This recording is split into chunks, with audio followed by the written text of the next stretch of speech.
오랜만입니다. CG맨입니다. 헐리우드가 CG를 잘하는 건 우리 다 아는 사실이죠. 근데 이제 그런 생각 안 해봤어요? 왜 잘할까? 그 중에서도 크리처물을 정말 잘하거든요. 그래서 대표적으로 크리처물 한 6작품을 정리해봤는데요. 나름 주제가 있습니다. 거대 크리처물 정리를 했고요. 근데 그걸 좀 이제 두 개로 쪼갰어요. 하나는 거대함을 기술과 연출로 표현한 그런 포인트를 얘기하고 싶었고, 그 다음은 이런 거대 크리처가 여러 가지가 나와요. 거기에다가 성격이라는 게 또 이제 반영되는 재밌는 포인트가 있습니다. 세 번째로는 인간 형태의 괴수 크리처물로 한번 뽑아봤어요. 그 다음에 이제 네 번째는 사족보행, 이런 동물 형태의 크리처물로 준비해봤고요. 다섯 번째로는 지금까지와는 좀 차원이 다른, 이 생태계에서 본 적이 없는 그런 걸 만들 때 어떻게 또 접근을 하는지, 마지막으로는 원래 주인공은 마지막에 등장한다고 하죠. 이 준비한 것들 중에 가장 원탑으로 뽑고 싶은 작품인데요. 지금까지는 뭔가 비주얼적인 거, 기술적인 거, 이런 퍼포먼스적인 게 우리를 사로잡은 그런 내용 느낌이라면, 마지막은 퀄리티도 퀄리티지만 감정이 들어갔다는 독특한 포인트가 있습니다. 거기에다가 이 크리처물은 되게 비싸요. 돈이 많이 들어가는 그런 장르입니다. 근데 저예산인데 굉장히 큰 히트를 쳤어요. 엄청난 흥행을 했거든요. 그래서 가성비를 뽑은 어떤 크리처물로 마지막까지 한번 준비를 해봤습니다. 그 앞전에 제가 호프 얘기를 하면서도 이 크리처물에 대한 기술적인 얘기를 되게 많이 했거든요. 오늘은 그런 기술적인 것보다도 그것 이전의 R&D 단계를 한번 너무 어렵지 않게 풀어보려고 합니다. 끝까지 함께 잘 봐주시면 너무 감사하겠습니다.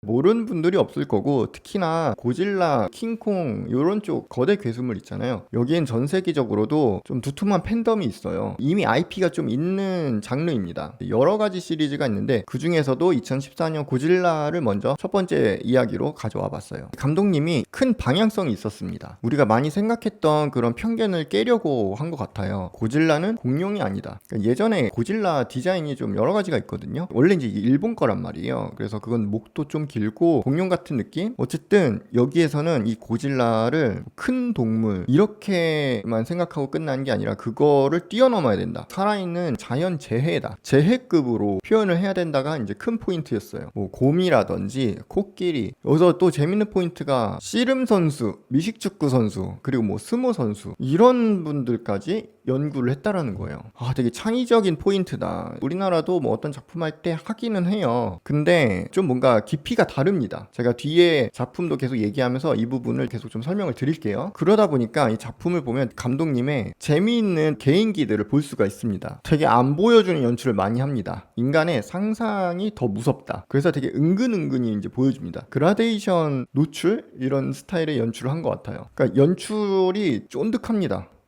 뭔가 이런 실루엣 느낌. 그리고 이 항공모함이 엄청 크잖아요. 이 크리처가 대비되게끔 해서 내가 생각하는 것보다 더 크다. 그러니까 상상력을 더 자극시키는 거예요. 그냥 풀샷으로 다 보여주면은 그 압도감이 이 정도로 와닿지가 않습니다. 빌런 뮤토라는 녀석이 나와요. 와, 진짜 여기서도 진짜 긴장감 넘치는 장면 중에 하나거든요. 이거 사운드와 함께 보시면은 진짜 무섭고 엄청 이제 몰입이 될 거예요. 되게 재밌는 게 공수부대가 보여주는 장면이 있어요. 이렇게 위에서 내려보는, 그래서 곡을 안에서 이들의 전투를 보는데 공포감을 진짜 맛깔나게 표현하셨어요. 대표적으로 NPC, 웨타, 디넥, 스캔라임 이런 회사들이 참여를 했고, 이 CG하는 업계에서는 정말 유명한 회사들입니다. 저는 개인적으로 CG라는 거는 약간 매니아적인, 뭔가 덕질스러운, 저는 그런 감정도 있거든요. 그래서 작품을 보면은 어디에서 만들었는지 회사를 찾는 것도 너무 재밌고 시간 간 줄 모르면서 뒤져보고 그러거든요. 대중분들께서도 회사는 몰라도 작품은 정말 많이 아는 그런 것들을 엿볼 수가 있어요. 자, 먼저 NPC 홈페이지 들어가면은 아마존 프라임에서도 되게 인기인 더 보이즈도 이렇게 있고요. 트랜스포머도 있고요. 관심 있는 분들은 이런 쇼릴도 한번 보시면 좋을 것 같아요. 진짜 어디에서도 볼 수 없는 그런 브레이크다운을 좀 볼 수가 있습니다. 이런 거 보면 너무 신기하고 그냥 경이롭습니다. 와, 야, 진짜 지린다 지려. 오늘 컨텐츠를 준비하면서 너무 힘들었어요, 사실. 왜냐하면은 레퍼런스 영상들 찾을 때마다 넋놓고 빠져봐갖고, 웨타도 정말 유명한 곳이고 디넥이라는 회사도 다 CG 끝판왕 회사들 중에 하나고요. 그리고 이제 여기 스캔라인은 아이라인으로 바뀌었더라고요. 제가 맨 처음 CG 알바를 시작을 하면서 이름을 올리게 됐어요. 운 좋게. 해운대입니다. 그때 그 해운대라는 거를 홍보할 때 스캔라인 제작진 함께 합류. 여기 스캔라인이 물 같은 시뮬레이션으로 세계적인 명성이 좀 있을 때였어요. 이건 2019년 킹 오브 몬스터입니다. 거의 뭐 거대 괴수 올스타전입니다. 되게 네임드 괴수들이 좀 나오거든요. 내용만으로는 좀 호불호가 있는 시리즈긴 해요. 근데 괴수들의 액션이 진짜 장난 아니에요. 큰 거 한두 개만 해도 지금 빡센데 다양한 애들이 많이 나오거든요. 실제로 이 괴수들의 액션에 연구를 많이 한 또 작품 중에 하나입니다. 근데 오늘 보여줄 작품들에서 다 공통적인 부분이 있는데요. 바로 작업을 들어가지도 않았어요. 실제 뭐 물리학자, 과학자 같이 이 VFX에 합류를 하는 경우가 정말 많아요. 진짜 이게 말이 될까? 진짜 이런 접근으로 방향성과 연구, 테스트 이런 부분만 엄청 긴 시간 동안 집착을 하면서 연구를 한다고 합니다. 그래서 그 헐리우드만의 독보적인 기술적인 비주얼을 보여주는 거죠. 자, 그래서 이거는 이제 마이클 도어티 감독님의 이제 작품이고요. 이런 거대한 존재들이 어떻게 싸우는가가 이제 핵심으로 제작을 한 거를 이제 볼 수가 있습니다. 그래서 전투 스타일이 다른 방향으로 연구를 많이 하게 돼요. 고질라는 레슬러 스타일을 참고를 합니다. 그리고 이제 기도라는 목 3개 달린 드래곤이거든요. 이 녀석은 번개 쓰고 고질라 잡고 하늘 나는 장면도 막 있거든요. 그래서 이런 형태로 만든 걸 좀 볼 수가 있고요. 로다는 얘는 약간 불속성이에요. 그래서 여기서 되게 인상적인 게 그 화산에서 이제 날개짓하고 날아가는데 이 화산 밑에 이제 마을들이 있단 말이에요. 그래서 뭐 공격도 안 해요. 그냥 지나가는 것 뿐이야. 그거 자체로 엄청난 재난을 일으킵니다. 이 모스라는 뭐 나비 같은 곤충이에요. 같은 공중급이랑 이제 싸움을 하는 장면들이 좀 나옵니다. 회사를 살짝 한번 볼게요. 2014년 고질라 했으니까 또 NPC에서 했습니다. 디넥도 같이 붙었고요. 추가적으로 로드 에펙스와 메소드 스튜디오도 같이 붙었습니다. 괴수가 너무 많이 나오니까 괴수물을 잘할 수 있는 회사들로 붙어서 진행을 한 거죠. 작품의 스토리나 이런 걸로 호불호는 갈릴지언정 괴수들의 액션은 우리가 돈 내고 극장을 갔을 때 극장에서만 느낄 수 있는 그 퍼포먼스를 정말 잘 표현했다. 그래서 여기 NPC에서만 한 700여 명 규모의 인력이 작업을 했다고 합니다. 할리우드 하면은 다 그냥 미국에 있겠지 이렇게 생각할 수 있잖아요. 생각보다 그렇지 않습니다. 캐나다, 호주, 영국, 프랑스, 뉴질랜드 뭐 이런 데 있어요. NPC도 여기 컨택트 가보면은 프랑스 파리 이렇게 좀 확인할 수 있고요. 벨기에 지점에도 자리 잡고 있습니다. 웨타는 뉴질랜드, 디넥은 저도 이 정도일 줄은 몰랐어요. 캐나다에도 있고 영국에도 있고 스페인, 호주, 그리고 이제 로드 에펙스. 그냥 홈페이지 들어갔을 때 대문만 봐도 클래스가 좀 느껴지죠. 저는 이 기도라 때문에 얘기하고 싶었어요. 머리가 3개예요. 난이도가 올라가는구나. 그거는 그냥 엿볼 수 있거든요. 여러분들 그런 생각 안 해봤어요? 크리처물을 보면은 얘네 싸움 잘해요. 무지성으로 막 달려들고 막 이런 게 아니라 그들의 뭔가 기술의 문법이 느껴진달까? 독특한 게 머리가 3개니까 기술적인 거를 넘어서 성격을 다르게 넣었다라는 거. 이게 전 너무 재밌었어요. 예를 들면 옆에 애한테 화내고 물어요. 머리가 잘린 애가 나오거든요. 근데 그게 이제 재생이 돼요. 표피 같은 게 덮여져서 리더 녀석이 막 이렇게 뜯어주는 장면도 있고, 애니메이션 잘 잡아낸 수준을 넘어서 실제로 존재하면 이런 느낌이겠다. 그러니까 상생도 하면서 혼내기도 하고 신선한 충격으로 저는 이제 봤던 거죠. 크리처물을 하는데 이거를 다루지 않을 수가 없죠. 에얼리언입니다. 커버넌트 편을 가져왔어요. 그동안 해왔던 에얼리언의 고증이라고 할까요? 그 스타일들이 있거든요. 이런 거를 조금 변형시키고 그런 연구를 했다는 게 돋보여서 한번 가져와 봤습니다. 여기도 역시 이제 메인 회사가 NPC가 붙었습니다.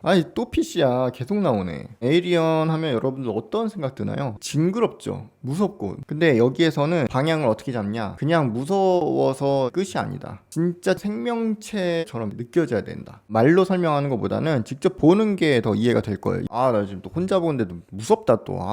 여러분들 제가 뭐 말 안 해도 뭔 의미인지 확 와닿죠. 미쳤어요 진짜. 이제 너무 징그러워. 이런 것도 마찬가지입니다. 굉장히 기괴하고 뭔가 되게 정교해요. 이게 또 낮 배경이잖아요. 그래서 실제로 이 감독은 기존의 에어리언 형태보다 더 비인간적이고 더 무섭게 표현되기를 원했다고 해요. 사람처럼 움직이면 안 무섭다. 큰 주제는 이렇게 던질 수 있죠. 근데 되게 뭔가 두루뭉실하죠. 추상적이고 어렵잖아요. 그러니까 제작진들이 기술적으로 풀기 위해서 연구하고 컨셉 잡고 테스트하고 이럴 시간이 되게 많이 필요하다라는 거죠. 그래서 이런 것들을 다 새롭게 고쳤어요. 하던 스타일이 있으니까 거기에서 퀄리티를 올리는, 보통은 이제 그렇게 많이 생각할 수 있거든요. 연구를 또 해야 되는 거, 이미 해놓은 연구가 있는데 근데 그렇게 한다라는 거, 일을 벌린다는 거야 자꾸. 근데 되게 창의적인 부분인 거죠. 그런 게 너무 부럽고 흥미롭게 이제 느껴진다라는 거죠. 그러니까 우리나라도 잘해요. 잘하는 분들 많고. 근데 아무래도 여러 가지 조건들, 환경 차이가 있다 보니까 그런 생각을 넓히는 여유가 좀 부족 부족한 경우가 많거든요. 그래서 이미 나온 걸 토대로 살짝 바꾸거나 그러면 오히려 더 비교가 되거든요. 아무리 CG 퀄리티를 잘 뽑았다 하더라도. 그리고 CG만 잘해서 끝날 게 아니에요. 실제 크리처 제작, 그리고 그거에 대한 움직임 연구까지. 그래서 그런 애니메이션, 크리처 제작, 마지막에 CG까지 각각의 전문 분야를 혼합해서 잘 만든 케이스입니다. 아까 그 하얀색 네오모프 있죠? CG로도 만들었는데 이렇게 실물로도 또 제작을 엄청 정교하게 해놓는 거죠. 이때 당시에 500명 이상의 아티스트들이 함께 참여했다.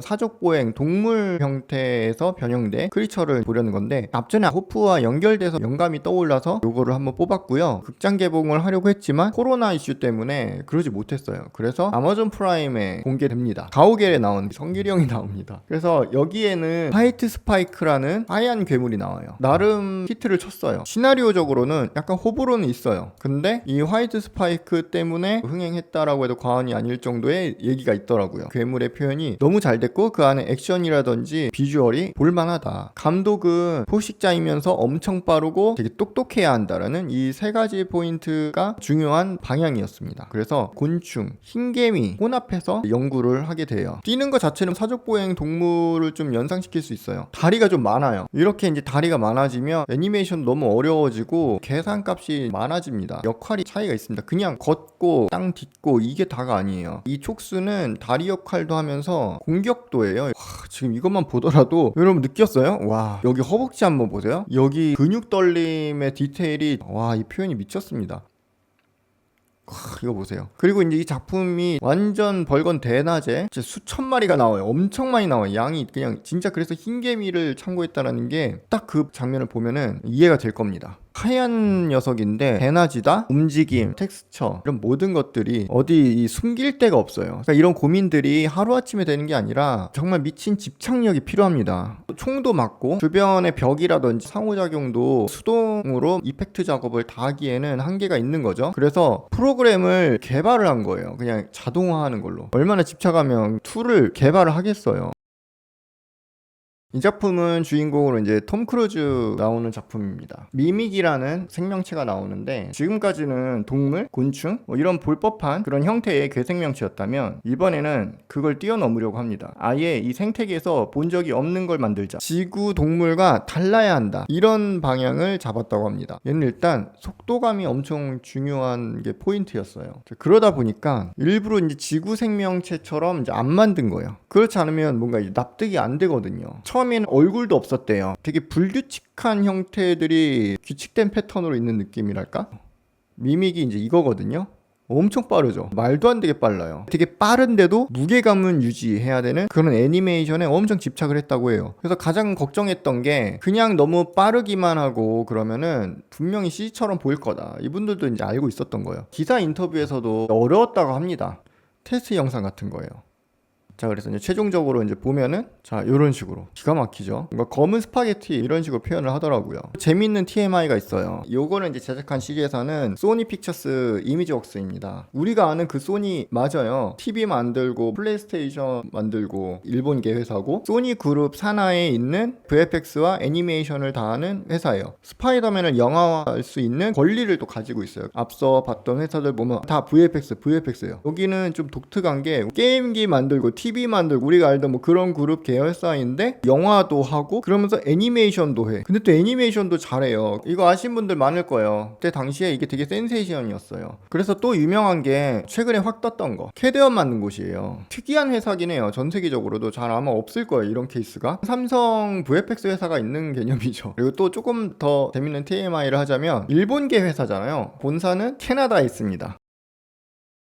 마지막은 제가 제일 좋아하는 주인공이라고 했죠. 아시는 분도 있을까? 이 감독님을 얘기하려면 피터 잭슨을 말하지 않을 수가 없습니다. 뭐라고 할까? 정말 큰 후원자? 얼라이브 인 요하네스버그라고 해서 디스트릭트 9이 나오기 전에 단편작이 이제 요겁니다. 이거를 피터 잭슨 감독님이 보고 보통이 아닌데 이 신인 감독 눈에 띈 거예요. 이때 헤일로라는 영화화가 진행하려고 했어요. 메인 감독으로 밀어준 거예요. 이게 이제 빠그러집니다. 아마 영화 됐으면 중박 이상 무조건 됐을 것 같아요. 이 기본 IP가 있으니까요. 그래서 이제 피터 잭슨 감독이 이게 좀 아까운 거예요, 이 실력이. 그래서 그냥 이왕 이렇게 된 거 요거 장편을 만들자 하는 거예요. 그래서 나온 게 이제 디스트릭트 9입니다. 근데 문제가 있어요. 신인 감독이라서 투자자가 없었어요. 그리고 이게 SF물이니까 일단은 제작비가 엄청 많이 필요합니다. 보통 평균적으로 헐리우드에서 SF급 스케일의 영화는 최소한 5천만 불 이상 들어요. 1,000억은 거의 평균 넘는다고 보시면 돼요. 이 작품은 얼마였냐?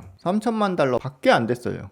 그러니까 이것도 큰 돈이지 할 수 있지만 헐리우드 기준으로 진짜 저예산인 거예요. 그나마 이것도 피터 잭슨 덕분에 이 정도 투자 받은 거예요. 야, 근데 이게 대박을 칩니다. 돈은 물론이고 아카데미에서 작품상 후보, 시각효과상 후보까지 올라가기도 합니다. 자, 여기서 이제 나오는 크리처 프론이라고 나옵니다. CG 업계에서도 굉장히 큰 화제였습니다. 기존까지는 크리처물의 기술력, 엄청난 막 비주얼, 퍼포먼스, 눈을 즐겁게 하는 이런 부분들을 좀 많이 얘기했다면 이거는 뭔가 좀 기분 묘해집니다. 명작이니까요. 진짜 추천드립니다. 다큐멘터리 형태의 컨셉으로 영화가 이제 시작이 되거든요. 독특한 컨셉의 흥미로운 작품이다. 크리처가 감정이 느껴지는 부분, 이게 굉장히 큰 포인트예요. 서열이 되게 낮은 노예처럼 잡혀버린, 그래서 억울하고 분노를 또 못 참는 경우도 있고, 그리고 대사가 없어요. 막 이렇게 말하니까 뭔 말하는지 몰라요. 근데 그게 다 뭔가 읽혀지는 느낌입니다. 진짜 신기한 작품이에요. 이런 장면 한번 잠깐 보면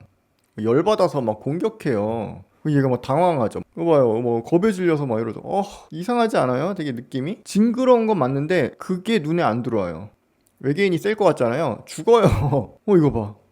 어머 부상해. 자, 보면 이런 촬영본입니다. 어디서 많이 봤죠? 저런 쫄쫄이 입고 연기를 해요. 그리고 이제 괴물이 굉장히 키가 크니까 키높이 신발을 신고 연기를 하죠. 이게 모션 캡처를 위해서 어떤 장치를 달았을 거예요. 이때 당시의 장비가 어떤 건지는 저도 잘 모르지만 많이 유명한 게 엑스센스라는 게 있고, 버추얼 스트리머 요즘 많잖아요. 그리고 버추얼 아이돌도 많고요. 빨간 양 얘기하면 좀 그런가? 아무튼 이런 겁니다. 자, 이렇게 컴퓨터에 연결해서 뭐가 이게 걸어오죠.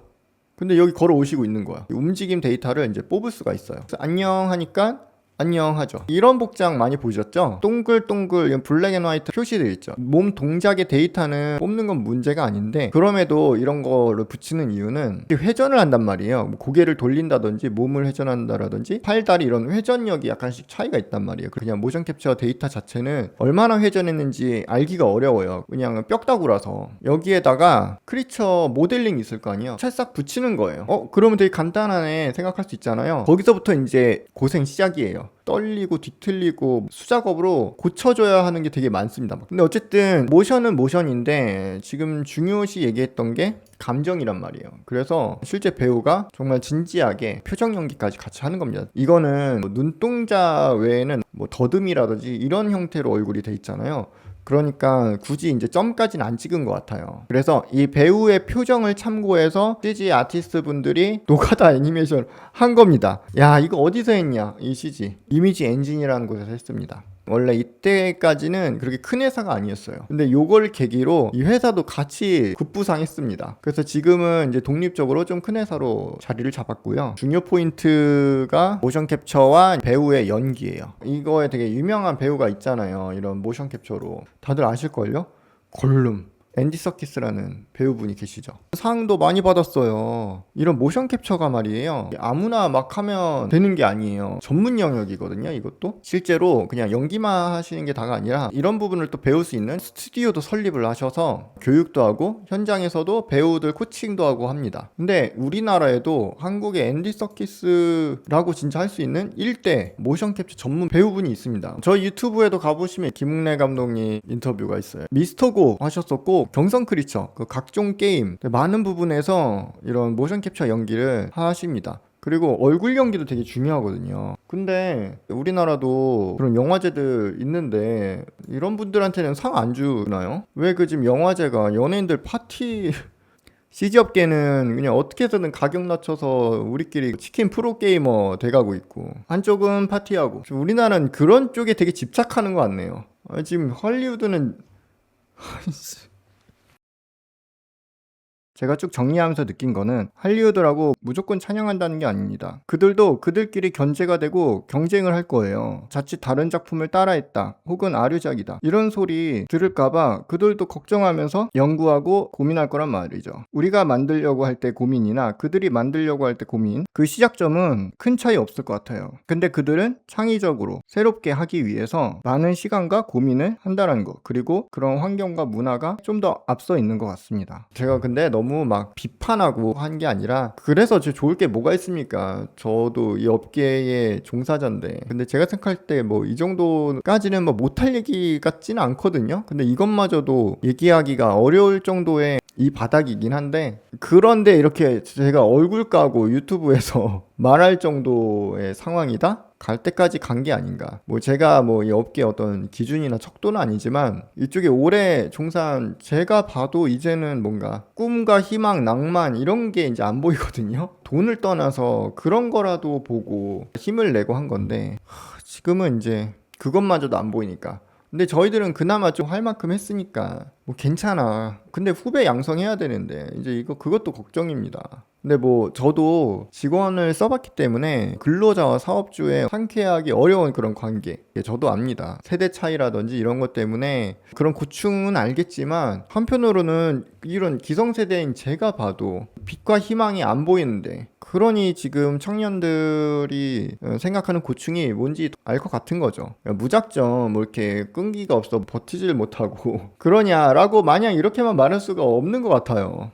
뭔가 그만한 희생할 가치가 있어야 하지 않을까 생각하거든요. 근데 참 사업주 입장을 모르는 건 아니거든요. 클라이언트 세계가 그래 버리니까 거기에 굽신할 수밖에 없는 또 상황이 또 있는 거고. 아 진짜 아무튼 누군가는 이런 불편한 진실을 말해야 하지 않을까, 누군가는 해야 하지 않을까 해서, 그렇기 때문에 구독을 좀 해주셨으면 좋겠어요. 제가 믿을 거는 진짜 구독자뿐입니다. 어쨌든 저도 큰 바람은 좋게 변했으면 좋겠다라는 게 가장 크고, CG가 뭔 죄입니까? 얘가 욕먹을 건 아닌데 이 직업 자체에 또 매력도 엄청 있고 이게 되게 좀 발전이 됐으면 하는 그런 마음이 가장 큰데, 그러려면은 좀 불편한 진실을 마주해야 되고 우리들도 어느 정도 메타인지를 해야 된다고 생각을 합니다. 그래야 헐리우드를 따라가네만이 하는데, 캐대언 우리가 해야죠. 소니가 할 게 아니라. 우리나라에도 잘하는 분들 많습니다. 헐리우드 작품 보면은 한국인 이름 꽤 올라가는 거 보실 수 있어요. 그리고 그런 헐리우드 출신 분들이 한국에 와서 일하신 분들도 꽤 많습니다. 또 그런 이유 때문에라도 한국 CG가 꽤 발전한 것도 어느 정도 영향이 있는 것도 있어요.